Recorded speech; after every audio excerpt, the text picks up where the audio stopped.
नमस्कार, मी सोनम। आज दिनांक आहे 27 फेब्रुवारी आणि आज मराठी राजभाषा दिन आपण साजरा करतोय।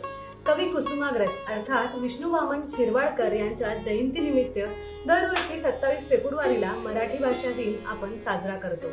माय मराठी साध मराठी, भाषाचा भावार्थ मराठी, बात मराठी साथ मराठी, जगण्याला या अर्थ मराठी। आपल्या मराठी भाषेला अभिजात भाषेचा दर्जा मिळायला हवा। लेट्सअप मराठीच्या माध्यमातून आम्ही यासाठी विशेष प्रयत्न करत आहोत।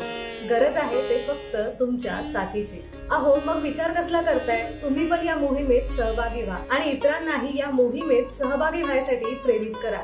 शेवटी एवढंच म्हणावंसं वाटेल, लाभले आम्हास भाग्य बोलतो मराठी, जाहलो खरेच धन्य ऐकतो मराठी, धर्म पंथ जात एक जाणतो मराठी, एवढ्या जगात माय मानतो मराठी। तुम्हा सर्वांना मराठी भाषा दिनाच्या खूप खूप शुभेच्छा।